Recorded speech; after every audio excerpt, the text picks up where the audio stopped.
Army chief ने एक मरतबा फिर ये कह दिया, गुज़िश्ता चंद दिनों से पहले DGSPR कह रहे थे, फिर आर्मी चीफ कह रहे थे सियासतदानों को ये करप्ट कहते हैं, बुरा कहते हैं। ये फौज का पुराना तरीक़ाकार है, वो बार बार कहते हैं सियासतदान ठीक नहीं है, ये इक़्तिदार परस्त है, इक़्तिदार के लिए ये करते हैं, ये करप्शन करते हैं, बेईमानी करते हैं, फ्रॉड करते हैं। तो सारा कुछ पाकिस्तान में हमेशा से सियासतदानों पर डाला जाता है, तो वही चीज़ मैं यहाँ पर भी होती हुई देख रहा हूँ। आर्मी चीफ ने एक बार फिर अच्छी तर्ज हुक्मरानी पर जोर दे दिया। अब मामला ये है कि उन्होंने जोर तो दिया कि तर्ज हुक्मरानी अच्छी होनी चाहिए, ये आर्मी चीफ ने कहा, लेकिन उन्होंने ये क्यों कहा, उनका इससे क्या ताल्लुक है? यानी हुक्मरान की बात मानना उनका काम है आईने पाकिस्तान के मुताबिक। हुक्मरान कौन होगा, क्या करेगा, ये तो वोट डाल सकते हैं, एक वोट उनका है अपना, जब वोट डालें तो फैसला करें इसको डालना है उसको डालना है।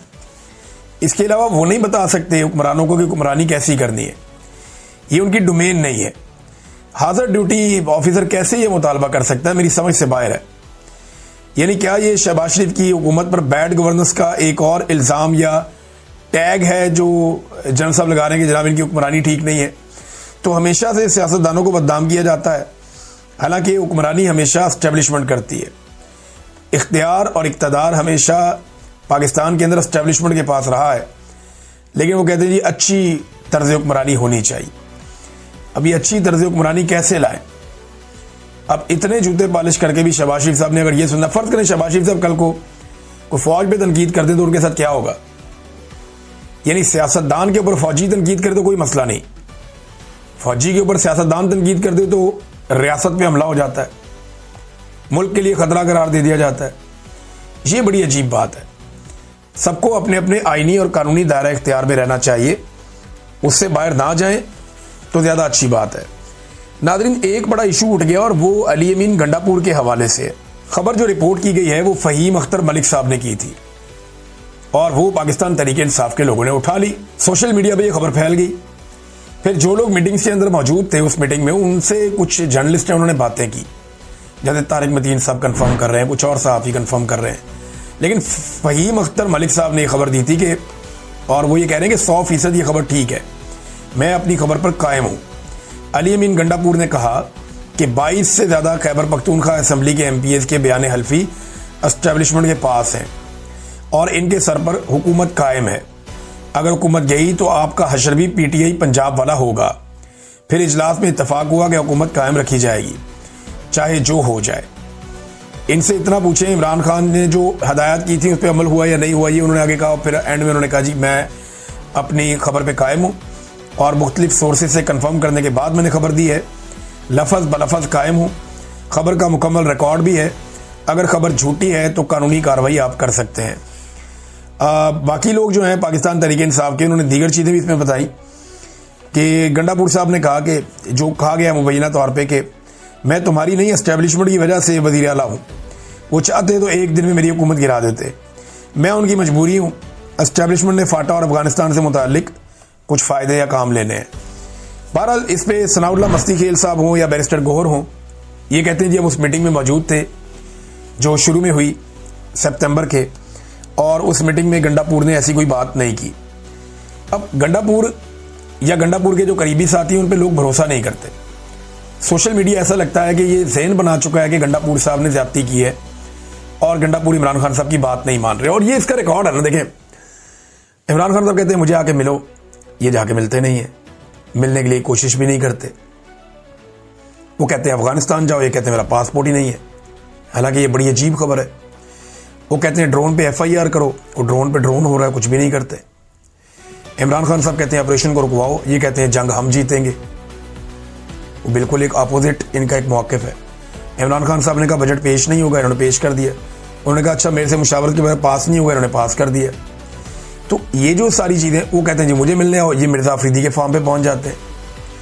तो 4-5 ऐसे मुतालबात हैं इमरान खान साहब के जो उनकी हदायत हैं, जिन पे अली अमीन गंडापुर साहब ने गुज़िश्ता कुछ अरसे में कोई अमल दरामद नहीं किया। एक सवाल ये उठता है कि अली अमीन गंडापुर साहब अब सख्त ज़बान इस्तेमाल करते हैं, इसके बावजूद लोग उन पर भरोसा नहीं करते। यानी अभी इन्होंने कल जो स्टेटमेंट रात को आया उसमें बड़ी धमकियाँ दी है कि ऑल ओवर द वर्ल्ड में चैलेंज कर रहा हूँ, सबके लिए बात कर रहा हूँ। ऑल ओवर द वर्ल्ड करने की ज़रूरत ही नहीं है, पाकिस्तान में बात करनी है सिर्फ, और डी चौक जाना था, वहाँ आप गए नहीं। बहरहाल गंडापुर साहब कहते हैं जी कि इमरान खान को कोई माइनस नहीं कर सकता, कोई माइकल आल ऐसा नहीं है, किसी के बाप में भी ये हिम्मत नहीं है, बड़ी धमकियाँ में सख्त लहजा। लेकिन पीटीआई अब मुतासिर नहीं होती उनके स्टेटमेंट से। गंडापुर साहब के अपने मीडिया के करीबी लोग हैं कुछ, वो इसको वायरल करने की कोशिश करते हैं, यानी वो इसको उनका स्टेटमेंट उठाते हैं, उसको लगाते हैं, लेकिन वो वायरल होता नहीं है। लोग उसे रीपोस्ट ही नहीं करते, बल्कि उसके ऊपर लोग जो कुछ लिखते हैं वो मैं यहाँ पढ़ भी नहीं सकता। गंडापुर साहब की मुखालफत पार्टी में बहुत हद तक बढ़ चुकी है। अगर इमरान खान साहब ने गंडापुर को रेस्क्यू ना किया तो उनकी हालत शेर अफजल मरवत वाली हो जाएगी, या उनकी हालत जहांगीर तरीन वाली हो जाएगी, या वो महमूद खान और परवेज़ खट्टक बन जाएंगे। मुझे तो ऐसा दिखाई दे रहा है, नहीं साफ दिखाई दे रहा है, गंडापुर साहब दोबारा डीए खान से इलेक्शन भी नहीं जीत पाएंगे। अगर इमरान खान साहब ने उन्हें रेस्क्यू ना किया तो वो इलेक्शन लड़ने की पोजीशन में नहीं होंगे। अब चाहे वो जितने मर्जी सख्त स्टेटमेंट दें, लोग तो उनके दिन गिन रहे हैं कि बाकी महीना रह गया, 2 महीने आपके गुजर गए, आपने 90 दिन का टाइम दिया था और आपने कहा था मैं अपने आप को टाइम दे रहा हूँ कि अगर मैं इमरान खान साहब को बाहर ना निकाल सका 90 दिन में तो फिर मैं फैसला करूँगा अपनी सियासत का, छोड़ दूंगा सियासत।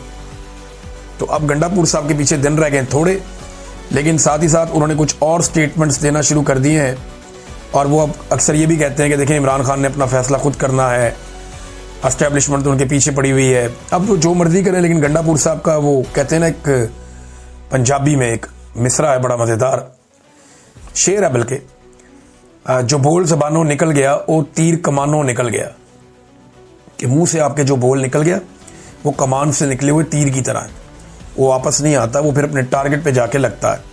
तो गंडापुर साहब ने ऐसे ही किया। आप देखें ना जहांगीर तरीन साहब की हालत क्या हो गई, इन्होंने भी इमरान खान साहब से बेवफाई की थी।